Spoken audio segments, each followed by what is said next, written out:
Hello students, मेरा नाम है अरुण शर्मा और आज हम पढ़ेंगे basic documents for subsidiary books. So the documents required for posting entries into the various subsidiary books. देखिए, अगर हमने सब्सिडरी बुक्स में एंट्रीज को पास करना है तो उसके लिए हमको कौन कौन से डॉक्यूमेंट्स की जरूरत पड़ेगी। सो फर्स्ट ऑफ ऑल है inward invoice. This is the document sent by the supplier of the goods. जो गुड्स का सप्लायर होता है उसने ये डॉक्यूमेंट्स भेजा होता है। Giving details of goods Saint. जो गुड्स भेजे गए हैं उसकी डिटेल इसमें होती है, उसका प्राइस, उसकी वैल्यू, उसका discount etcetera. It is the basis for entries in purchases book. तो परचेजेस बुक में अगर हमने रिकॉर्डिंग करनी है, ट्रांजैक्शन को रिकॉर्ड करना है, तो उसके लिए इनवर्ड इनवॉइस की हमको जरूरत पड़ेगी। नेक्स्ट है outward invoice. This is a document send by the firm to the customer. तो फर्म ने कस्टमर्स को जो डॉक्यूमेंट सेंड किया होगा वो है आउटवर्ड इनवॉइस। तो showing the details of goods supplied. जो गुड्स सप्लाई किए हैं उसकी डिटेल इसमें होगी, उसका प्राइस, उसकी वैल्यू, उसका discount etcetera. It is the basis for writing sales book. तो सेल्स बुक में एंट्रीज को लिखने के लिए हम आउटवर्ड इनवॉइस को यूज करेंगे। नेक्स्ट है debit note. It is a simple statement. ये एक सिंपल स्टेटमेंट है sent by a person to another person, जो भेजी जाती है एक पर्सन से दूसरे पर्सन को। Showing the amount debited to the account of the latter long with a brief explanation. So it is a simple statement.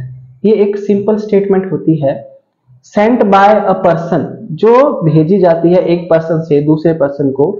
Showing the amount debited, कि जिसमें बताया जाता है कि जो वो अमाउंट इसमें डेबिट कर दिया गया है to the account of the latter along with the brief explanation, कि हमने उस पर्सन का अकाउंट क्या कर दिया है, अनदर पर्सन का अकाउंट को डेबिट कर दिया है और उसमें साथ ही एक ब्रीफ एक्सप्लेनेशन लिखा होता है।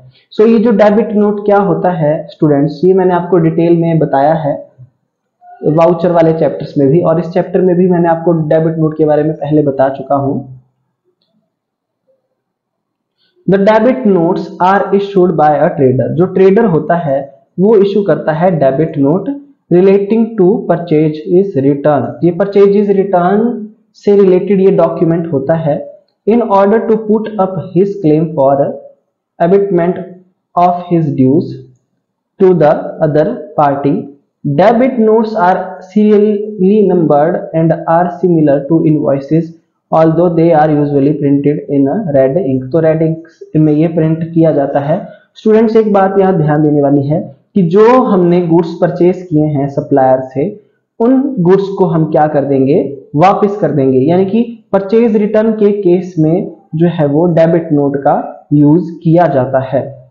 आई होप आपको जो है ये बात समझ में आ गई होगी, और इसको रेड इंक से प्रिंट किया जाता है। नेक्स्ट है credit note. It is nothing but a statement sent by one person to another person. तो एक पर्सन ने दूसरे पर्सन को जो स्टेटमेंट भेजी है वो क्रेडिट नोट है, जिसमें कौन सा अमाउंट शो होता है, amount credited to the account of latter along with the brief explanation, कि हमने अनदर पर्सन के अकाउंट को क्रेडिट कर दिया है। ब्रीफ एक्सप्लेनेशन के साथ ऐसा लिखा होता है। The credit notes are used for sale return. देखिए, तो एक बात यहाँ बोली गई है कि सेल रिटर्न के लिए क्रेडिट नोट को यूज किया जाता है और परचेज रिटर्न के लिए डेबिट नोट को यूज किया जाता है। So in order to intimate related abatement are similar to invoice, although they are usually printed in red ink. So student, ये क्रेडिट नोट क्या होता है और इसमें कौन कौन सी डिटेल्स होती हैं ये मैं पहले भी आपको बता चुका हूं। सो आगे बढ़ते हैं कि कैश रिसिप्ट्स और vouchers. These are the vouchers and receipts for cash received and paid. देखिए, ये कौन से वाउचर हैं, these are the voucher and receipts. ये वो वाउचर और रिसिप्ट हैं जो for cash received and cash paid के लिए यूज किए जाते हैं। Entries in cash book are made on the strength of the vouchers and receipts. देखिए, तो इन वाउचर के थ्रू ही हम क्या करेंगे, कैश बुक में एंट्रीज को लिखेंगे। They are also useful for auditing purpose. तो ऑडिट पर्पस के लिए भी कैश रिसिप्ट और कैश वाउचर बहुत जरूरी होते हैं। सो आई होप आपको ये डॉक्यूमेंट्स जो है समझ में आ गए होंगे कि किस किस बुक में कौन कौन से डॉक्यूमेंट्स के अकॉर्डिंग जो है वो एंट्रीज को लिखा जाता है। नेक्स्ट है कि सब्सिडरी बुक्स की क्या एडवांटेजेस हैं। हमने इतना पढ़ लिया सब्सिडरी बुक्स के बारे में।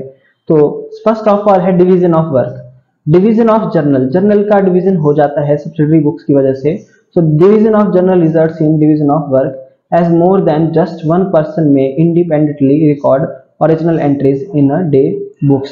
तो हर एक पर्सन के पास सिर्फ एक बुक ही जो है वो मेंटेन करने के लिए दी जाती है, इसलिए काम का बंटवारा हो जाता है और एक पर्सन इंडिपेंडेंटली जो है एंट्रीज को रिकॉर्ड कर सकता है। सो आई होप आपको समझ में आ गया होगा पॉइंट। नेक्स्ट है specialisation of efficiency. When the same work is allotted to a particular person over period of time he acquires full knowledge of it. तो उसको उसका पूरा नॉलेज हो जाएगा एंड बिकम्स एफिशिएंट, वो इसमें और उसको हैंडल करने में वो कुशल हो जाएगा, एफिशिएंट हो जाएगा। So the accounting work will be done efficiently.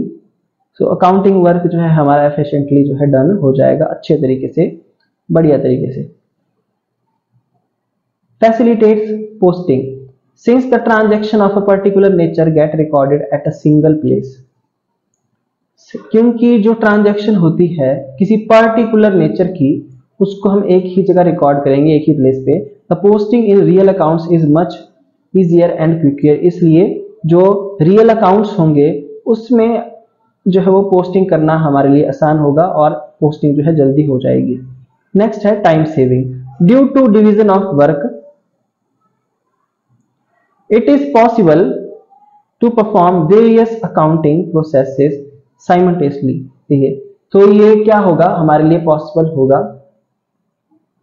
कि हम वेरियस अकाउंटिंग प्रोसेस को साइमल्टेनियसली जो है कर पाएंगे। ये हमारे लिए पॉसिबल हो जाएगा साइमल्टेनियसली, मतलब एक ही टाइम पर। क्योंकि due to division of work, तो जिसके पास परचेज बुक होगी वो परचेज बुक में एंट्री करेगा, जिसके पास सेल बुक होगी वो सेल बुक में एंट्री करेगा, जिसके पास परचेज रिटर्न काम होगा और जिसके पास सेल्स रिटर्न का काम होगा वो अपने वर्क के अकॉर्डिंग जो है वो क्या करेंगे, एंट्रीज को पास करेंगे। इसलिए डिवीजन ऑफ वर्क के थ्रू ही ऐसा पॉसिबल है कि हमारा जो है वो टाइम बचेगा। So lesser time is required to complete accounting records. Minimize frauds and errors. देखिए गलती के जो है वो चांसेस बहुत कम हो जाएंगे। Systematic recording of business transactions in special journals reduces the possibility of frauds and errors. So it is also helps in location of errors if any. देखिए systematic recording of business transaction in special journals, तो systematic ढंग से हम recordings करेंगे transactions की special subsidiary books में, जिसकी वजह से जो है वो एरर और फ्रॉड की पॉसिबिलिटी कम हो जाएगी। It also helps in location of error if any. अगर कहीं कोई गलती हो जाती है तो उसको ढूंढना हमारे लिए आसान हो जाएगा। Easy reference. It facilitates easy reference to any particular item. So for example total credit sale of a month can be easily obtained from the sales. तो हम क्या कर सकते हैं, easily मतलब फाइंड आउट कर सकते हैं। अगर हमने किसी मंथ की जो है वो टोटल क्रेडिट सेल को फाइंड आउट करना है तो सेल बुक से उसको ढूंढना जो है वो आसान हो जाएगा। नेक्स्ट है better information. A lot of useful data जैसे कि credit sale, credit purchase, returns etcetera is made available which is not possible in general system. तो जनरल सिस्टम में ये सारी बातें पॉसिबल नहीं थी, तो इजीली हम क्या कर सकते हैं, क्रेडिट सेल कितनी है, credit purchase, purchase return, sale return, इन सब की जो है हमको इन्फॉर्मेशन सब्सिडरी बुक से मिल जाती है जो कि जनरल से हमको नहीं मिल सकती है। नेक्स्ट है management decision facilitated since transactions of similar nature. जो सिमिलर नेचर की ट्रांजैक्शन है उसको हम रिकॉर्ड करेंगे एट वन प्लेस पे। So the management can have the benefit of the trend and distributional pattern in planning and decision making. देखिए since transaction of a similar nature, जो similar nature की transactions होती हैं उनको हम record करेंगे एक ही प्लेस पे। So management can have benefit of the trend and distribution pattern in planning and decision making. तो डिसीजन मेकिंग में भी हमारी जो है ये हेल्प करेगी सब्सिडरी बुक्स, ऐसा यहाँ बताया गया है। प्लानिंग में हमारी जो है हेल्प करेगी, तो मैनेजमेंट को भी इससे फायदा होगा। सो